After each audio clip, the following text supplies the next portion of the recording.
What happens when your worst fear becomes your reality? Hi, I'm Brent Cassidy. Welcome to the Nightmare Success In and Out podcast, where we explore how to overcome your fears and nightmares and set yourself free. We're going to be exploring this topic with guys I was in Leavenworth with and others who survived their own nightmare. These stories can be inspiring, sometimes sad. There's some humor, but hopefully you can come away with a nugget of something that'll help you knock down some of the prisons you built up in your own mind. All right. Welcome back, Nightmare Success In and Out listeners. This is where you come for what happens when your worst fear becomes your reality. How do you adapt, survive, overcome, set yourself free? And don't forget to follow, subscribe, like, comment, all that good stuff that helps the show. Wow, I got a great guest here. We were just talking before we got on here. I want to give a shout out first to Tony Gant, who connected Kevin Harris and me, my guest today. I think I wrote it down. Tony Gant was episode 66. He has an unbelievable story, also doing a lot of great things with Nation Outside. But I've got to tell you, Kevin Harris's story is nothing short of just flat out remarkable. He grew up on Detroit's east side in the shadow of criminals and drug rings, so many negative influences.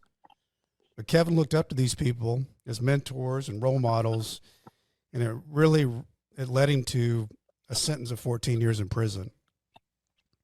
He didn't lose his faith. His faith is what got him through his nightmare. Didn't lose hope. You know, the old saying goes, it takes a village to raise a child. It took a village to encourage, motivate, and overcome all the obstacles that Kevin had through his reentry to achieve his personal goals, his business goals, where he is now. Kevin is now Pastor Harris at the Nazarene Missionary Baptist Church in Detroit. He even ran for office in 2020 for state rep in Michigan. It's just one of those stories. I was telling him when we got on here, it's like one of those, you know, when you see Rocky 1, Rocky 2, Rocky 3, why do we like these stories? It's the comeback. It's the get back up after you get knocked down, and then you see somebody live through their nightmare and thrive. I can't wait to unpack all this. Before we do, I want to recognize our show sponsor, Auto Plaza Direct. You know, who likes spending a couple of weekends walking car lots, looking for a car? Once you find the car, then you spend 4 or 5 hours in the dealership to buy a car. It's kind of like a root canal appointment. Well, there's a better way to take away all this pain and hassle getting a car. It's called Auto Plaza Direct. They are your personal car concierge. Just tell them the car you want, what you can pay, and they'll go find that car for you. They'll negotiate your best price. They also offer you warranties and financing. It's all full service. Go to autoplazadirect.com to get started with your personal car concierge. It's the new hassle-free way, the car buying experience you deserve. Auto Plaza Direct. Tell them Brent from Nightmare Success sent you. Kevin Harris, welcome. Hey, what's going on, Brent? I appreciate you having me on. Well, I know you're a busy man and hard to tie down. I'm just happy that you made the time to do this, and I can't tell you how impressed I am with your story and what you've been able to do. I mean, 14 years in prison is a long time, and you know, a lot of people can get lost and institutionalized and lose hope, and that becomes the way they finish out their life, whether they're in or out of prison. And you didn't do that. And I was wondering, you know, when I was reading your intro, coming up on the hard streets of Detroit's east side, can you take us back a little bit, Kevin, growing up in those days, what that was like, what your life was like as a kid in that world? Yeah, it was, I mean, you know, the younger days when I was growing up, I mean, I'm a 70s kid. I grew up in the 70s and 80s. Me too. You know, there's a line that Jay-Z has in one of his songs that says, you know, he had to master Reaganomics, you know. That was the era. But when I was younger, it was pretty cool because, you know, even though my mom was single and we've all heard that story, you don't really know how dire things are because you're just a kid.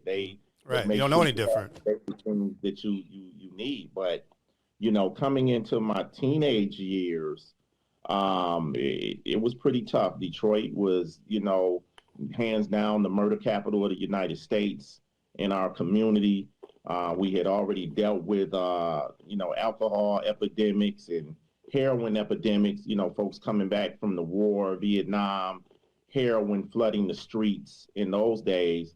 But in my time of coming up during that age, it was the crack epidemic. It was the beginning of crack coming to our town, and I happened to grow up. My family was from a place called Marianna, Arkansas. Okay. And there was a notorious, so-called notorious drug organization that came out of Marianna, Arkansas that took over the drug trade in Detroit, which was the Chamber Brothers. They were from the same hometown that my mother and her family was from. But the bottom line, it was tough. It was tough. We never seen anything like that before. And, just to see a whole community addicted to drugs. Everybody had a mother, a father, a uncle, a sister, a brother who was addicted. A lot of kids grew up, and when you get addicted to drugs and crack like that in those days, folks didn't care about anything. They sold their food stamps. They, any money they got, they stole, they broke it, they did whatever they had to do. And the typical thing, it would be no surprise to go to a friend's house and open the refrigerator, and in the refrigerator is a jar of mayonnaise with a butter knife in it, with nothing in it, maybe a piece of bread. That was, a lot of kids grew up like that. Yeah. And when you grow up like that, it can easily get ingrained in your mind. When you come outside, you have to do whatever you need to do To survive. Yeah. And it was rough. It definitely was rough. So when you got into your teens, you talk about the guys that you looked up to and what was going on in the streets. Was it just a natural thing that was just what was going on, and so your friends and that's just how everybody was living? Yeah, well, and it starts out a little more innocent than that, it starts out that, you, like any neighborhood, you grow up, with a group of friends, little rascals. Yep. But then all of a sudden, you might have, one of those friends that disappears for a while, 2-3 weeks, a couple of months. And then that one friend shows back up with a wad of money in their pocket and new shoes and everything latest, looks great. Fashion, and you're like, hey, what happened? How'd you get this money? Yeah. What are you doing? Yeah. And then they tell you about who they work for. Well, I'm in those days it was called sitting in a spot. Because the older guys, they were running these crack houses, and they would use the younger guys, like myself, to sit in what we call sit in the spot. Yeah. And we would have to, what they call roll. That was rolling, was making money. We would have to roll, 24/7. And if you sold crack for like $10, you could sell it for $12, and you made what they call a $2 top. Okay. Off of each rock that you sold for $10. So you got $2, and then at the end of the week, you might have got a salary. But so it was kind of a predatory thing. But in the eyes of what people might have looked at and considered as predatory, and being predators towards these kids and young kids, for us it was opportunity. Right, you were making money. It was an opportunity. We didn't see it as that we were. No, you're getting paid a commission to sell something, and the opportunity was there. Right. Yeah. So that's how we came up. And along with that, it came a lot of danger. Yeah. You're dealing with a lot of older folks who are strung out on drugs, and they'll do anything to get it. There's been a lot of young people that were killed in those days. So it was pretty bleak. You probably saw a lot of that because you were right in the middle of it. Yeah, it was pretty bleak. It was pretty bleak. So Kevin, when was it? How old would you have been when you had your nightmare hit you, that this was the big deal, that was the one that was, it felt different than anything else you dealt with? In terms of being dealing with the police getting Yeah. incarcerated, Yeah. Unfortunately, I was 18. By the time um, by the time my classmates were graduating, I was already in prison. Mm. What was And school like for you? What I meant to ask you that, like your school life. What was? Were you living two lives? Were you living the street life and going to school and being a kid, but then being kind of in the adult world? Is that kind of what that rolled into? Yeah, absolutely.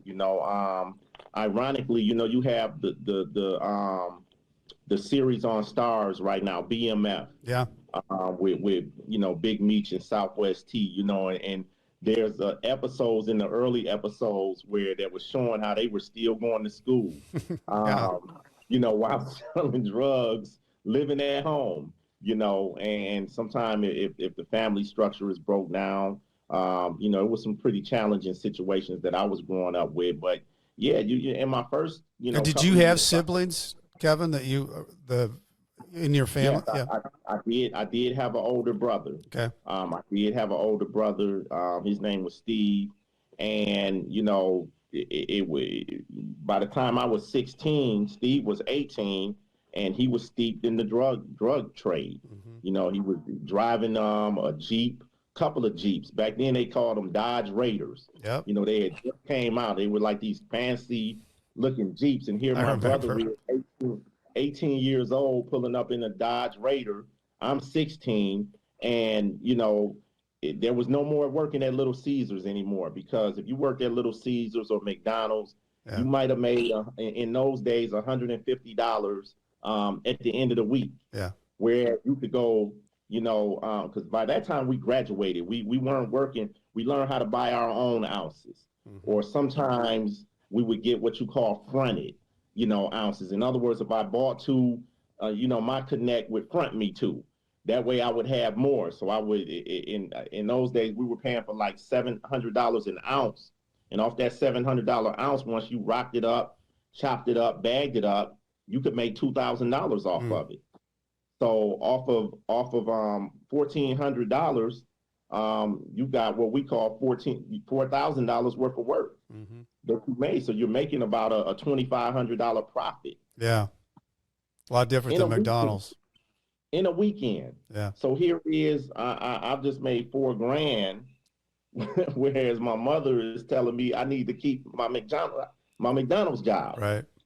And unfortunately, I just didn't have the wherewithal for that logic to even compute. Mm-hmm. I know it was logic now, and she knew it was logic because she knew that everything that came along with selling drugs. But as a young kid, you don't even have the faculties to make it make sense. I just made $4,000 in 2 days, and I'm gonna go work at McDonald's and make $125, $30 a week. Yeah. So it totally took our mind somewhere else. And now you can be up in school and play the big shot. Mm-hmm. You can flirt with all the little girls, and of course they like it because they know you have money. Yeah. So it's really a ironic lifestyle, and a way to grow up.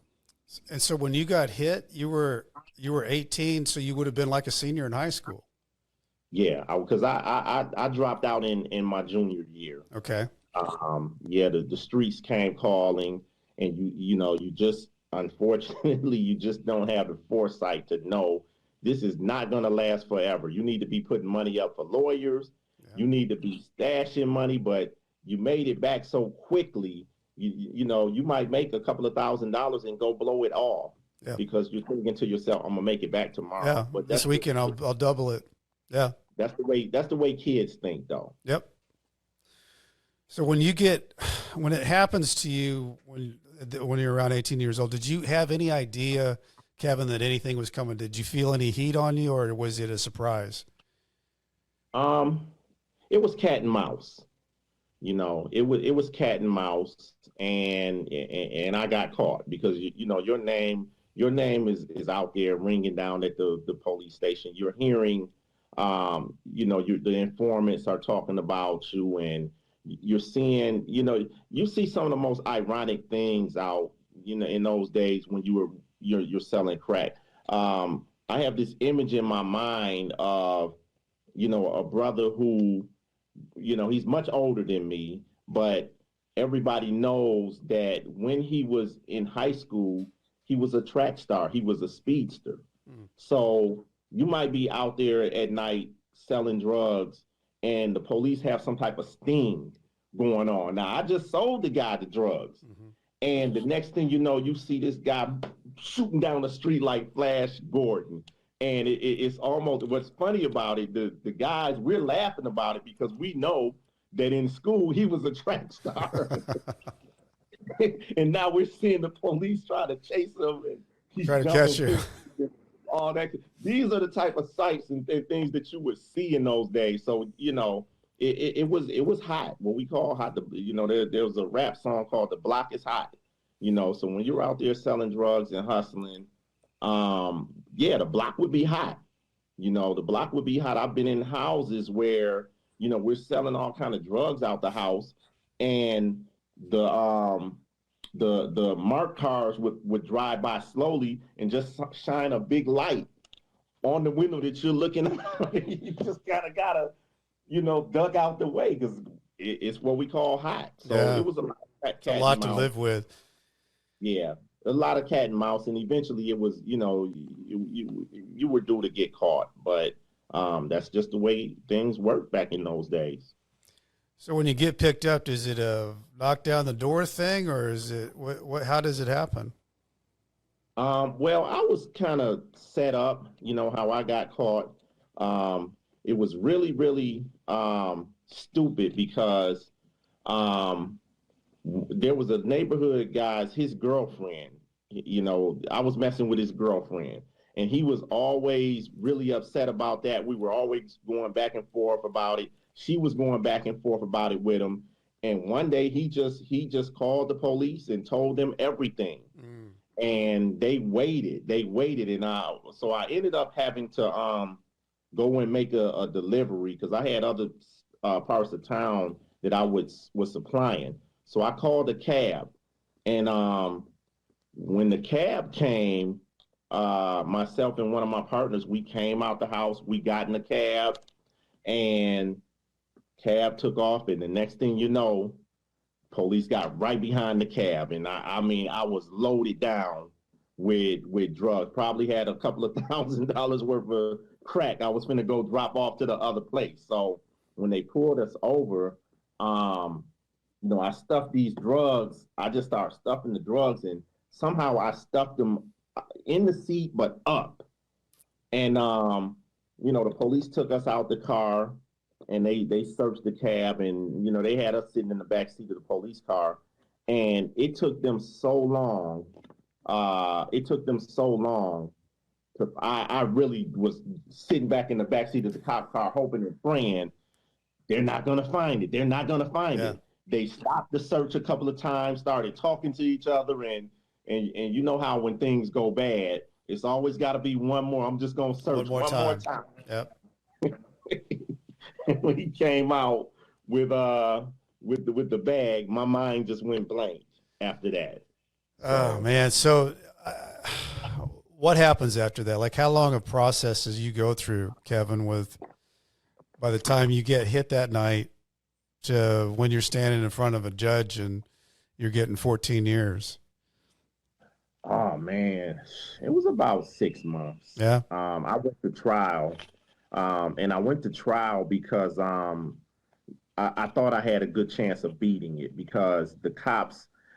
To make a long story short, and this is common, you'll get caught with drugs or the gun. You'll get caught with whatever it is. But then what the police will often do is, especially in those days, they would go back and make a story to fit the scenario to justify you to getting caught. Right.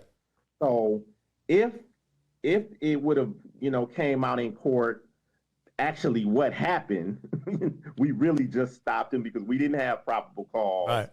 We didn't have anything. But what they said was, along with getting these tips, the officer made up a story about how he was watching me and my friend on the block selling what we call hand-to-hand combat. Actually selling drugs, making hand-to-hand exchanges with customers. He actually observed us, and that was the reason that he stopped us. But that never happened. The cab pulled up. We came directly out the house. Yeah. What he didn't anticipate, there was a lot of witnesses out there. Yeah. That saw us come directly out the house. So we had an evidentiary hearing, and the judge had a hard time not throwing it out. But you know how it goes. I'm not going to throw this out, even though I know you're sitting up here lying on these guys. They sent it to trial anyway. So I felt like because the cops were telling so many lies that I could beat it. Mm-hmm. And boy, was I wrong. That didn't happen. When you got 14 years, did you think you were getting 14 years, Kevin? No. Yeah. No, I mean, I thought I might get 5 or 10 because of my record. I was always in the stuff as a kid. Yeah. The judges were tired of seeing my face, but no, I absolutely not. Absolutely not. On a nonviolent, drug charge, absolutely not. And in those days, this was the late 80s and early 90s. It was common that, some people had been in shootouts and, ended up catching manslaughter cases. You did 6 or 7 years on a manslaughter. Right. And came home. Yeah. I think it's much different now. I think now a manslaughter, you're probably going to minimally get 10. Mm-hmm. But in those days, you would do 6 or 7 Oh, yeah, years. the drug laws were so harsh. Still are harsh, but, I mean, back in those days, it was terrible. Yeah. What went through your mind though, thinking when she said 14 years? What did you think? What were you? I thought my life was over. Yeah. I was 18 years old. Frankly, for me in those days, 2 weeks was a long time away. Yeah. I don't know how kids compute in their mind, but 2 weeks was a long time. Exactly. If I was going to do something, we were talking about what we're going to do this weekend in the next couple of days. Right. And you're talking about a couple of weeks. So to hear 14 years, to get a 14-year prison sentence, it's almost as long as you've been alive. At 18 years old, 14 years is half almost. Yeah. I thought life was over. Yeah. I thought it was over. That's the only way I could describe it. I can't imagine. I mean, at that age, I can't imagine somebody saying, "We're taking you away into prison, and you're not just a couple weeks, not a month, not a year, not 5 years, but 14 years is a long time." I want to talk about how you did your time in prison. Before we do that, I want to recognize the White Collar Support Group. Nightmare Success Podcast is sponsored by the White Collar Support Group. It's the world's first support group devoted to people navigating the white collar justice system.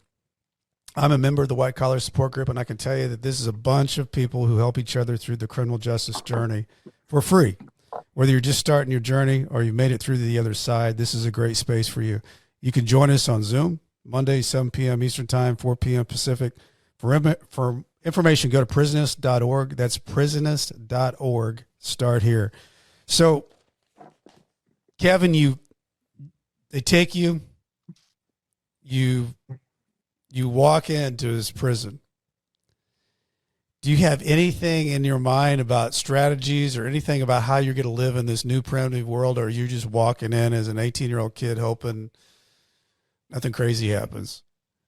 No clue. Definitely walking in, as an 18-year-old kid, just, trying to figure out what's going to be next. I remember, I went to, what they call MTU, Michigan Training Unit. It was known as Gladiator School. Yeah. for young I've heard people. that. The Yeah, gladiator school. Yeah. yeah, it was in Michigan, known as Gladiator School, because you were gonna earn your stripes. Hmm. But I remember when I first got in there, it was this little white kid, and he was in a room, a cell, and I started talking to him through his door, and he was in there for 2 life sentences. Wow. I don't know who he killed. I don't know if it was parents or who it was that he killed. Just a young kid, about 15 years old, obviously had been waived as an adult, Yeah. but I didn't know anything about all that. I just knew that this little young kid was in, and that was one of my first experiences. Mm. And then, you know, at that time, the prisons were so crowded that they had all of us, and it was many young people from across the state. They just had us all in a big gym Mm. with bunks Yeah. from end to end, like double bunks from end to end. This is when they were building pole barns, because I think at Just to that house time people. Michigan's population exploded to about 52,000 people that were in prison. So that kind of those first months that kind of made it a little easier because you're in there with kids your age Yeah. and and they got the TV screen up there and Hmm. your MTV Raps is on and you're just trying to, you know, you're in this reality, but somehow you're trying to forget that this is actually happening by just, taking An things as they escape through the TV. Yeah. yeah, yeah, and I really think, at least from my experience, that was one of the reasons that rap and hip hop had. We were already like rap and hip hop when we were in society, but to Sure. get in there and that's all you got. Yeah. It's on new dimensions just to see, what we thought may have been going on in society. But regarding during the time, one of the things that I learned. Um, and I think anybody who's done some serious time will probably say this. If you're gonna make it, you literally have to forget about the world. Mm. You have to forget about what's happening on the outside, girlfriends, even family. Because if you're not gonna make it, you're not gonna make it. You have to totally just shut down as if that world doesn't exist Hmm. and the only world you know is this world, Hmm. and you have to exist in that world for those years that you're in the world. That's But if interesting.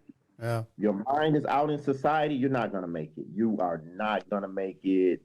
You're getting Dear John letters, Hmm. and oftentimes you see a lot of guys in the early days when they get locked up, they'll be on the phone arguing with girlfriends and going back and forth, and all that's some of the early stage stuff that happened, and it's heart wrenching. I went through it. Hmm. It's heart wrenching. You're hearing different things about people out there in society, and it's very difficult. So, Very. Kevin, I know one of the things, you're a man of faith, and you talk about being a nightmare when you were in, but your faith was that faith with you before you went in, or did you find that while you were in prison? Well, fortunately for me, I had what we call in the church community a praying grandmother. Yeah. I had a praying grandmother down in Marianna, Arkansas, and the family coming out of the South was deeply rooted in religion. Hmm. Um, they couldn't have made it. They were down in the Mississippi Delta, not too many generations away from slavery, sharecropping. Yeah. Uh, the aspect of God in my life was something different. And my mother would send me and my brother down south um, for the summers. And when we would get down there, it was culture shock. Oh, I bet. It was culture shock because in Detroit, no, people don't speak. They're not friendly. But when we would go down south in Arkansas, Folks would speak, folks would wave. Yeah. Yeah. Totally different deal. It You was know, it's totally, funny that you say that though, Kevin, because I grew up, not in Detroit. I grew up in a little town in Springfield, Missouri. That was Southwest Missouri, kind of close to Arkansas. But my grandparents, one of them lived in Red Top, which was outside of Buffalo, Missouri, which was like, 3,000 people. But we used to go out down on that farm. Parents keep us there a couple of weeks or whatever while they did whatever. And, it is funny as a kid, like even from me being in Springfield, that was considered a city kid to, these farm kids but it's a totally different world, total different way of life. But I think it was good for me as a kid to have that. it was. My time going down to Arkansas for the summers were the richest times of my life. I gained some of the richest experiences of my life. Even though they were poor, they didn't have anything. I learned about love and respect. And, going to church. I always tell this story sometime about it had to be in the 70s. And first of all, when I went down south, that was the first time I had seen an albino. I'd never seen an albino before. That's, somebody that's black, but their skin and their hair is blonde. Mm-hmm. And there was this albino girl, and I can't remember the name. Maybe Mobley was the name or something. But it was an old church house. It was kind of like a shack on a dirt road. Mm-hmm. And people would come, they would be making a beeline to get to that church on Sunday mornings. I was a kid. My grandmother would be walking a few steps up. Me and my brothers and my uncles and aunts, we would all be making our way. People would be cutting across the cornfield, down the road. You just saw people making a beeline to that church. And I saw this girl, she was an albino, and she was literally crawling on her elbows and knees, and she kind of had this strange walk, and it was like a spider. I didn't understand then in the 70s that the polio vaccine had not necessarily made it all the way to those backcountry homes and back in the woods and everything. But when I saw her, I was freaked out. Oh yeah, that would have been kind of scary. It was the weirdest thing, but what stood out to me more than anything is there must be something about this church. Uh-huh. There must be something about this church that people are trying to get here at all costs. Mm-hmm. Not understanding that was one of the few things that people had. Mm-hmm. The church was the social hour for the community. Yeah, it wasn't social. Yeah, exactly. God, religion, and the church, and it had a big impact on me from the time I was growing up, which was turned out to be a great thing. I would even say the greatest thing for me. So that all while I was going through all these other things, this was instilled in me by my grandmother, even though I didn't see her except for the summers. Yeah. But when I would get back to Detroit, you just forget about everything. You just So I get that though, Kevin. So that was in you, and when you got behind the walls, that was something that you carried with you. It was, but it took a while for it to come out because you're trying to fit in. Yeah. For me, my whole neighborhood, being locked up, it turned out to be like summer vacation. Because my whole neighborhood knew a lot of people there was locked up. We were all in there together. We were all kids. We were all still young and silly and fighting guards. And there were so many guys from my neighborhood, 7 Mile. We literally got into it with the Islamic organizations. And that was unheard of. Yeah. The Moorish Science Temple, those guys had power in there. Oh, sure. But we were so wild and young that it wasn't that they didn't want any smoke, but they were like, leave them guys alone. Yeah. Yeah. So for a while, it was kind of like just unconsciously acting a fool. I went through some tragedy. My mother was killed Mm. while I While you was were in. yeah, while I was locked up. The most devastating thing to happen to me in my life. And my brother didn't get to go to her funeral. I did get to go to her funeral. I was in state blues and I had an officer escort. It Mm-hmm. was embarrassing, um, you know, for that to happen. Yep. Um, and after that happened in early like 92. I went downhill for about 5 or 6 years. I really went downhill, depression, anger. It was Bitterness. rough. And that's when I got to the point where I really felt like, I need some help. Mm-hmm. I need help. Um, I need to draw on this faith that my grandmother instilled in me. And fortunately, my grandmother would write me every now and then Mm-hmm. and encourage me, continue to pray, go to church, different things like that. And then it was another guy. This was a guy.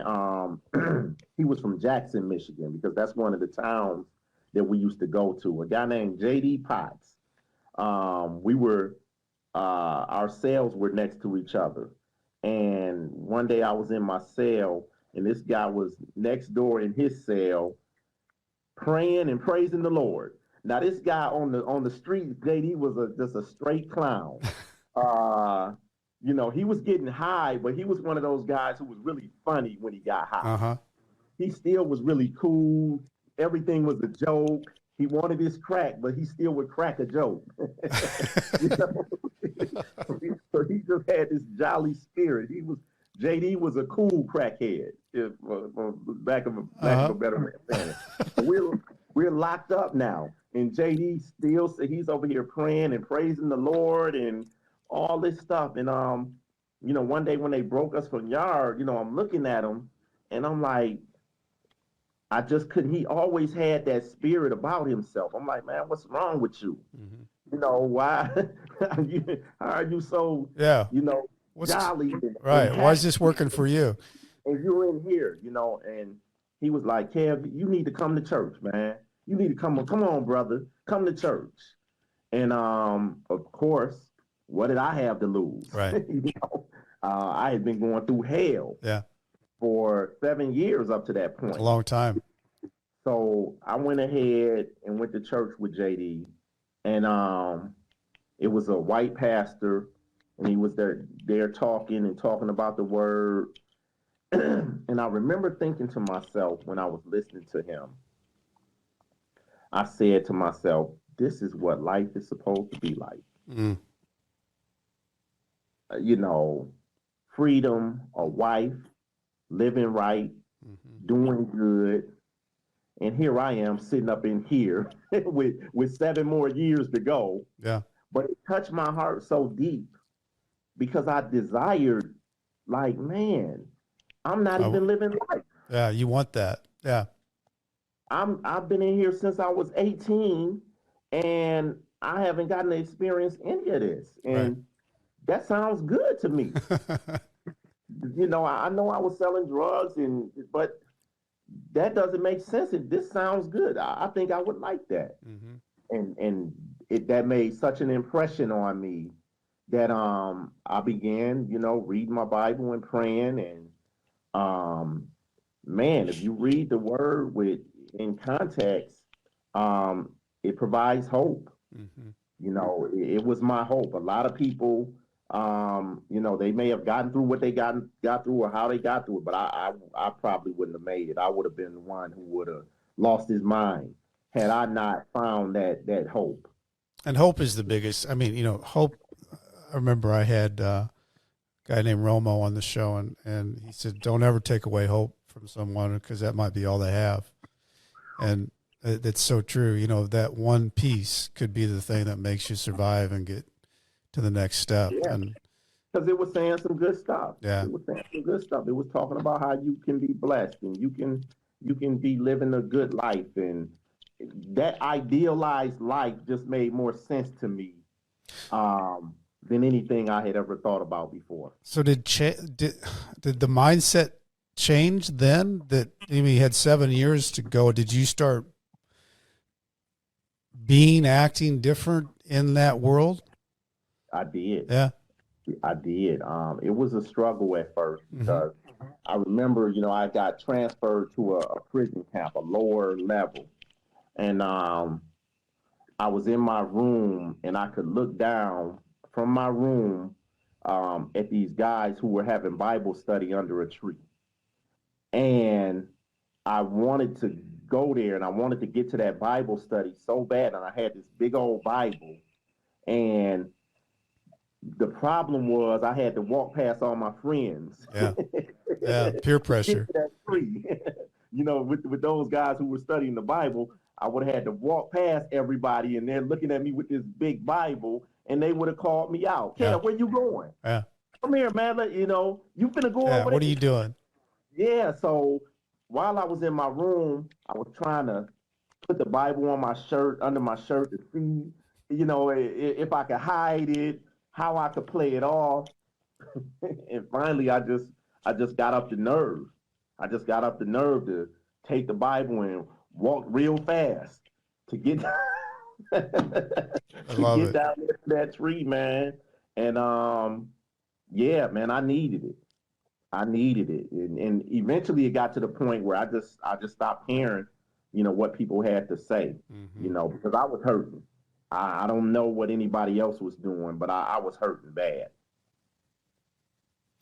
That's interesting how that, we talk about this all the time because the show's called Nightmare of Success. And they say, well, why did you put those two words together, Brent? And I say, well, it's with us all the time, because if we're trying to get to what we want, we've got to walk through our fears, the things that scare us, our nightmares, to get to that other side. And what you just said really demonstrated that, Kevin. You wanted to get to that tree where those people were, but you didn't want to have that hassle and getting out of your comfort zone of them hassling you.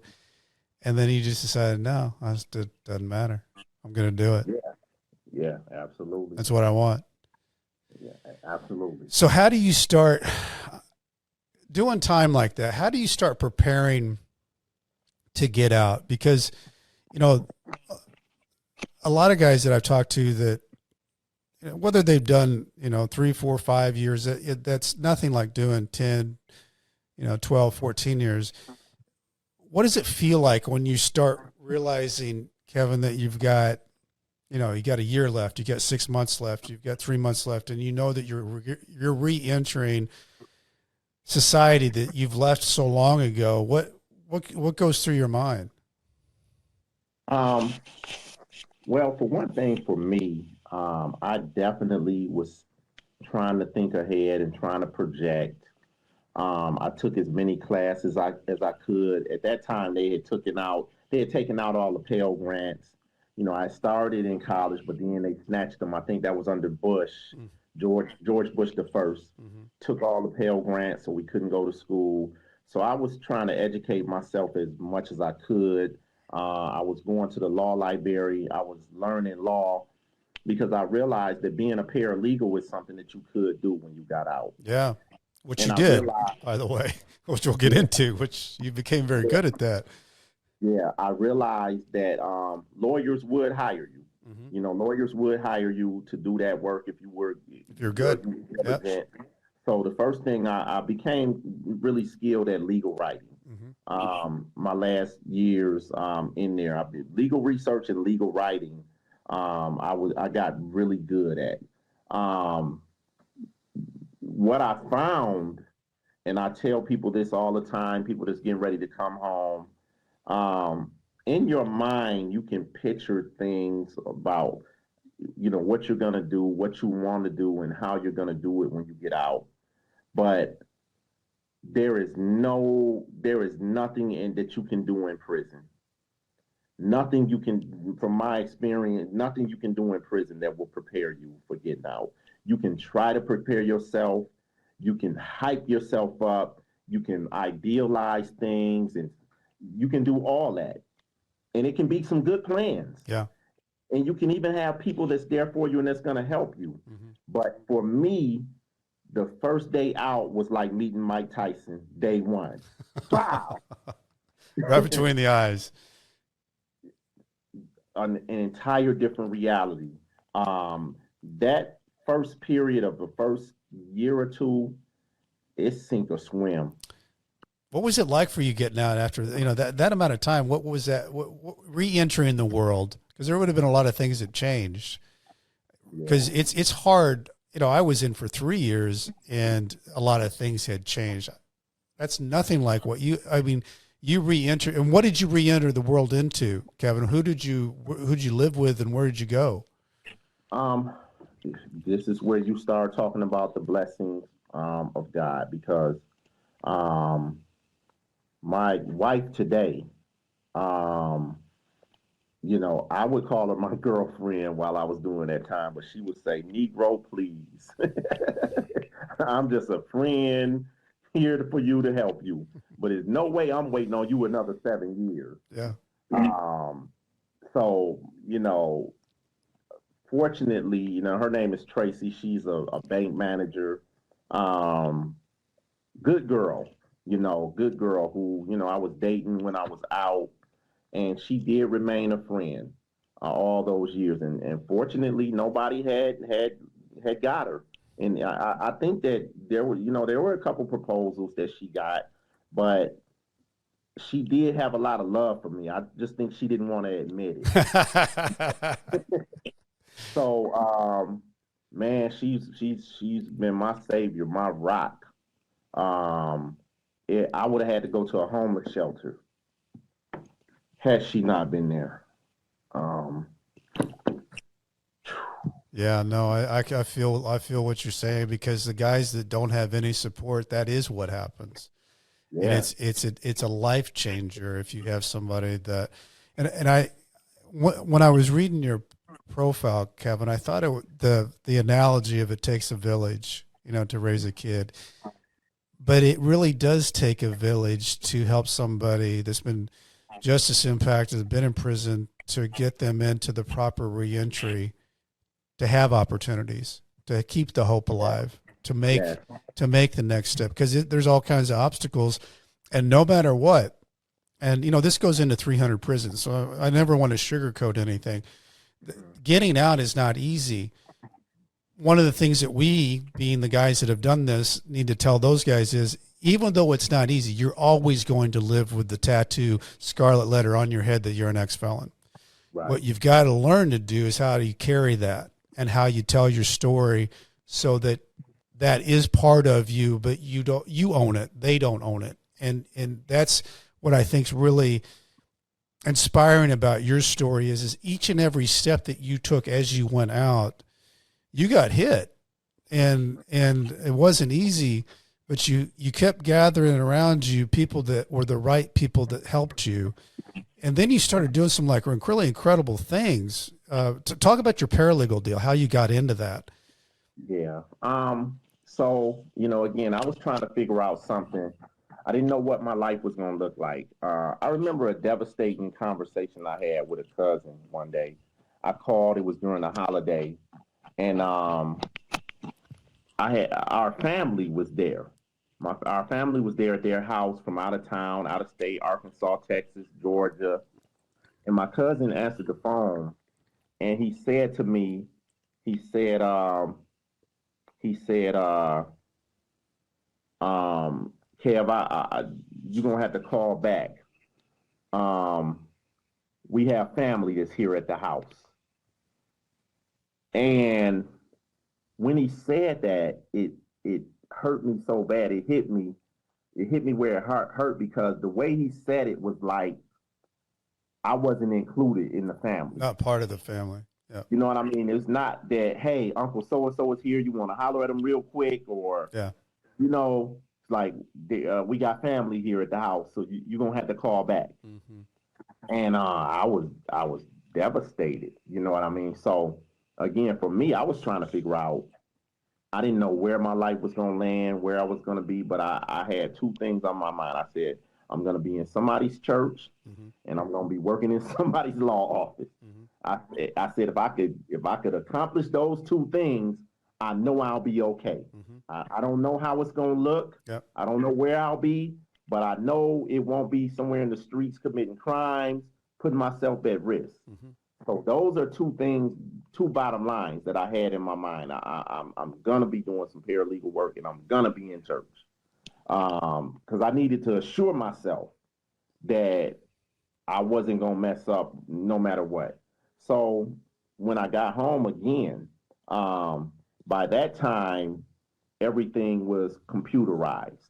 I often tell the story about how when people were putting these cell phones up to there, and I thought somebody was getting ready to say, "Hey, Scotty, beam me up." you know, I I was looking like, this is a phone.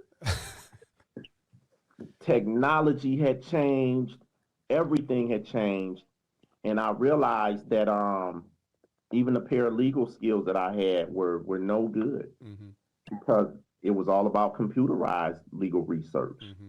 So at some point, after about a year and a half, my wife enrolled me into a place called Academy of Court Reporting, where they had court reporting classes, paralegal classes, and I think PI classes. And I went ahead, I took that course. It was a 2-year associate's degree in paralegal studies.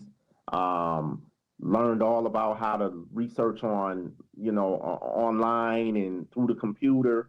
And once I already had the skill set, legal research and legal writing. But once I got the computer skills, I immediately started working for different attorneys around the city. And, when you find, what I found is when I worked for different law offices, I just made myself invaluable. I worked so hard, getting briefed. I worked everybody else. Together. Yep. When a lawyer goes to court and you hand them the file and everything's in there, they love that. Yeah, you're a hero. So I made myself invaluable, and that was the big break for me. Even though, it was kind of hard. I worked for a couple of attorneys. One was a lady. She was pretty rough.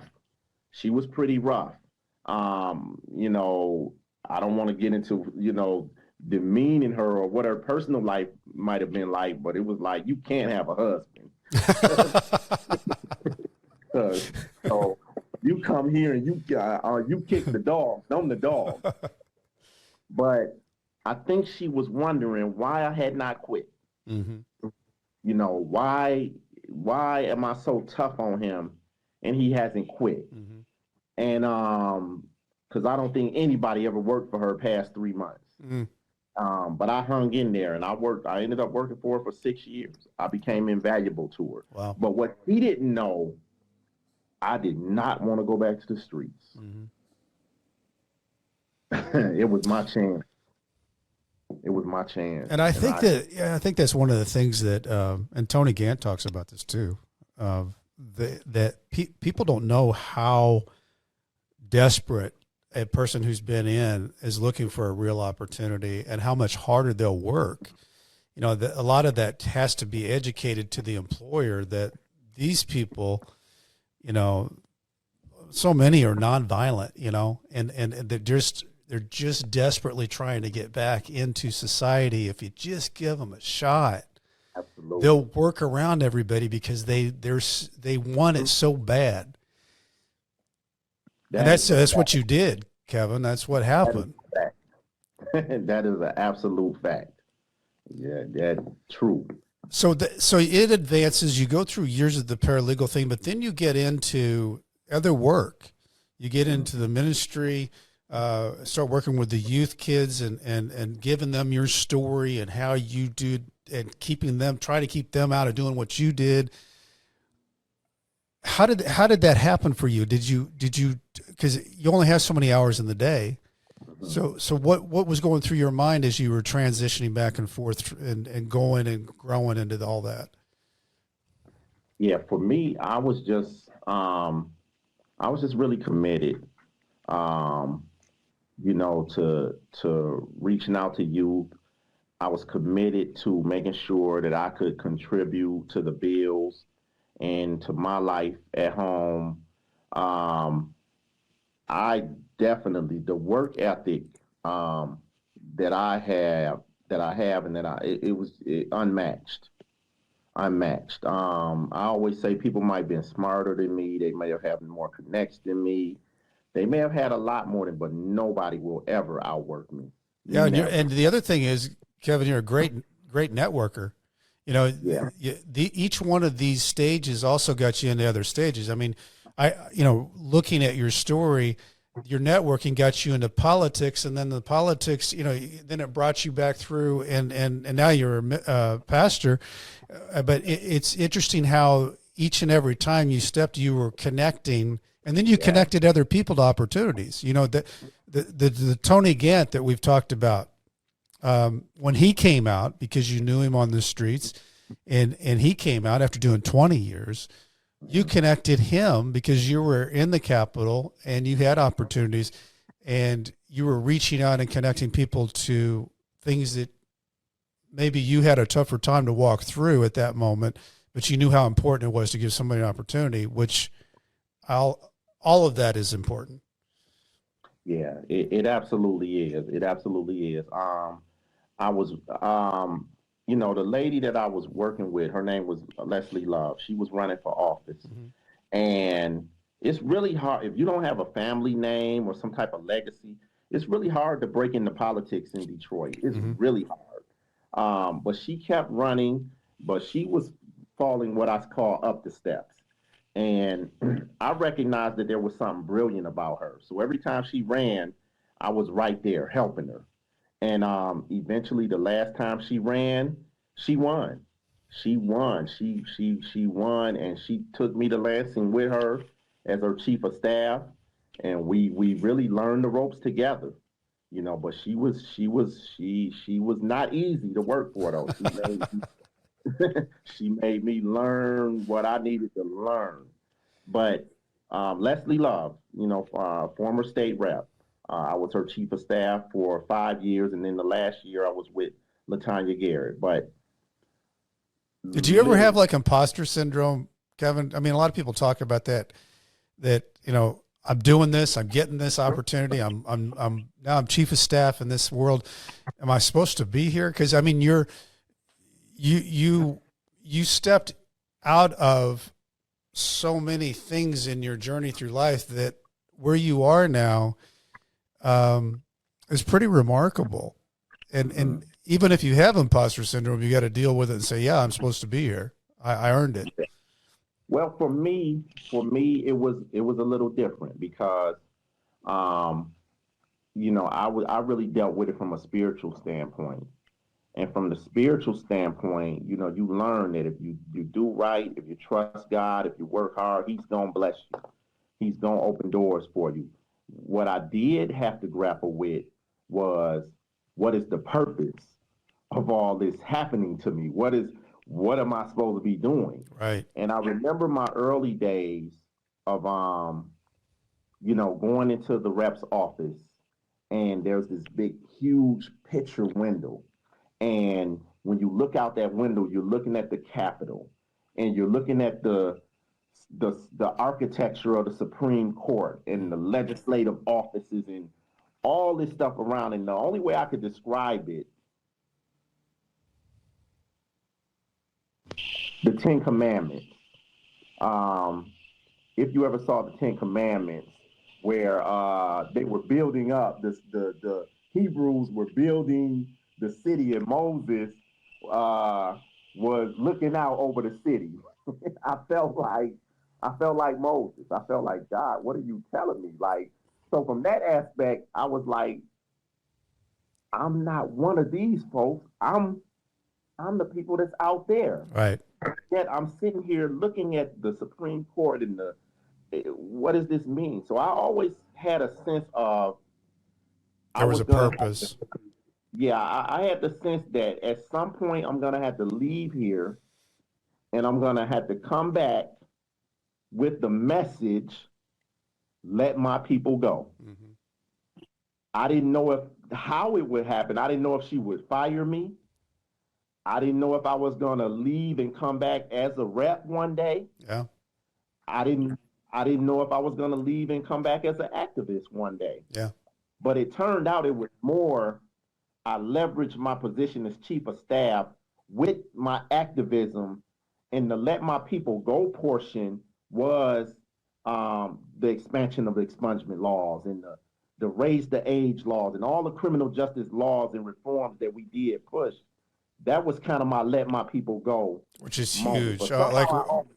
Kevin, like what we were talking about earlier before we got on, Michigan is such a leader in policy change in the country for doing things to help the second chance justice impacted community to have an opportunity, to have a place to live, to have a place to get a job, because you're actually changing statutes and laws for that to happen. Yeah. And it's people like you that are at the table that actually have walked the walk.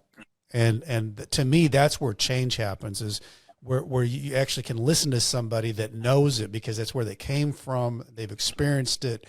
They know the reasons and the solutions, what could happen. And that's if we could get more of that happening, that's where I think that's where change happens. Right.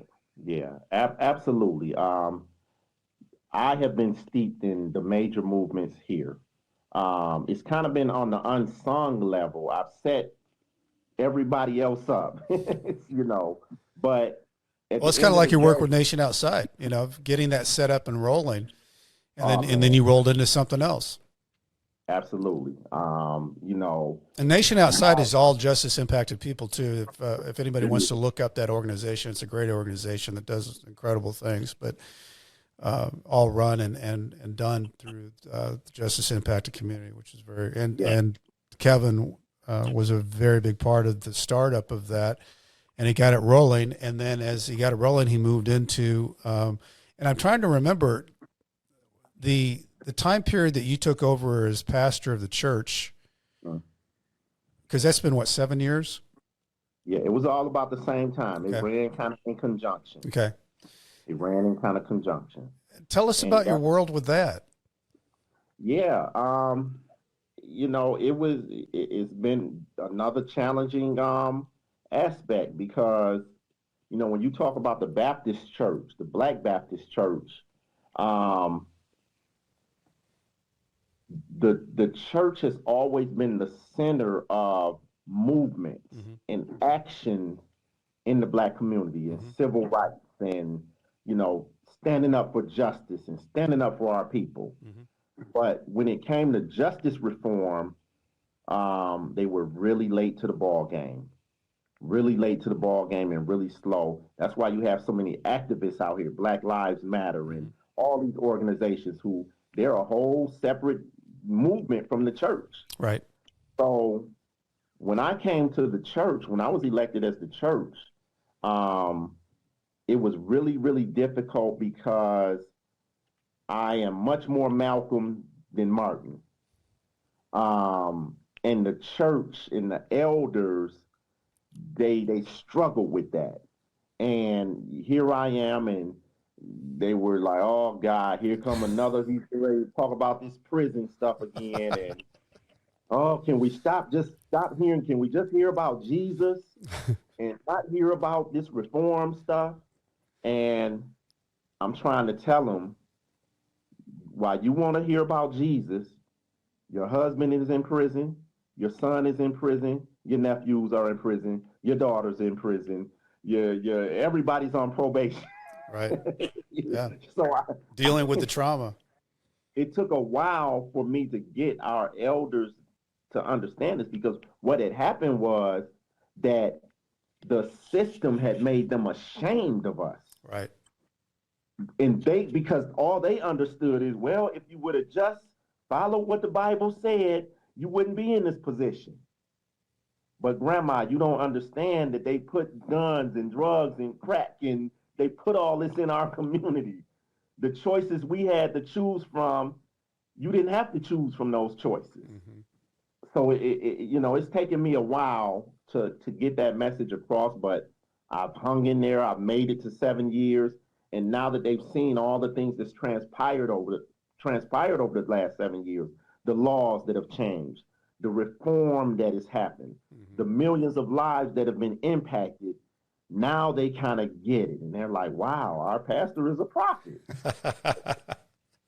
So, but it was rough. It was rough, and it's still some challenges. But they have a much better understanding that I like I said, I'm a lot more Malcolm than Martin. Well, and you're a man of challenges. That's the great thing. You know, a lot of people, when they see a challenge, they see it as a barrier, and you're one of those guys, Kevin, that all through your life you have continued to knock them down instead of seeing it as a stop, and that's a big deal because I think if you continue on and do what you're doing, it's a big deal. It changes things. It's the impact is something, not just one person. It changes a lot of things, and it's encouraging. It's encouraging to see people that really dedicate themselves to that because it takes a lot of effort. It's not easy, and what you're doing is not easy, but it's impactful.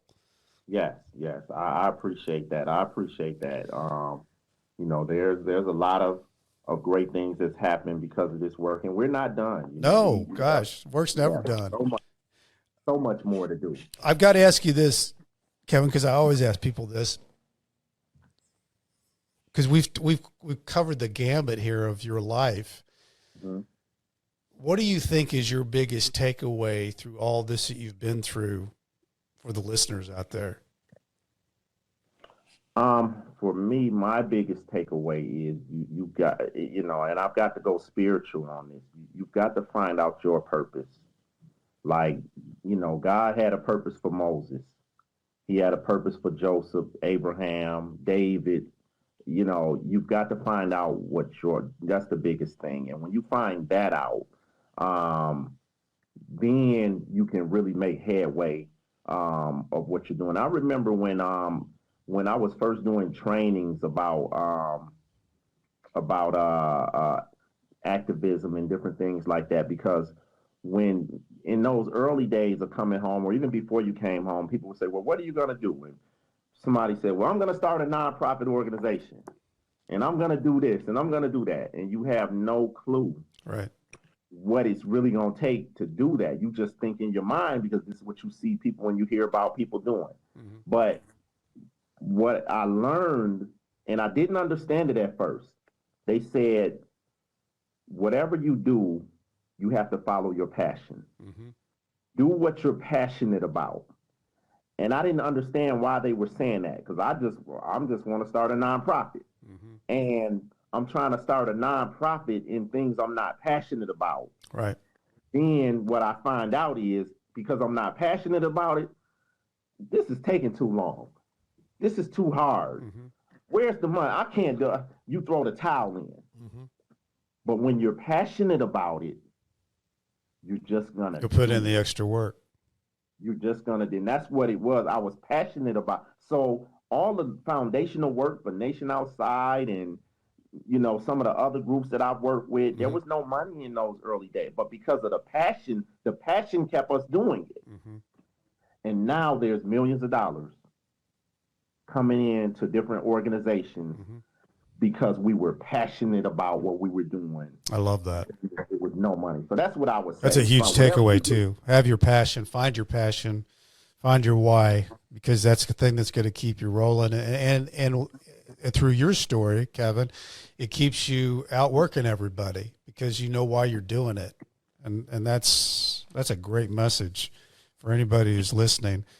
Speaking of people listening out there, I want to give a shout out to Homestead Financial, who lets me use this podcast room with this fancy equipment. If anybody's got home mortgage needs, go to Greg Aftiev. He's your guy. If anybody needs a book out there, Nightmare Success, it's on Amazon. I wrote that one. It's on Barnes & Noble too. Looking forward to that. Don't forget, if you got time, the reviews on Apple, those things put the show on steroids. And if you need anything to know about me, it's BrentCassidy.com. That's with a T-Y, not a D-Y. I spell it wrong. And as I used to say when I was writing my emails back and forth, stay strong. I'll do the same. Kevin Harris, thank you so much for being on today. You're an inspiring guy, and I know people got a lot out of this, so I appreciate it. Oh, man, I thank you for the opportunity. You know, when you're the guy that's doing all the work behind the scenes, it's good to come out and you know, get a little bit of recognition and attention. So I Absolutely. appreciate Why not? All right, folks. Nightmare Success, in and out.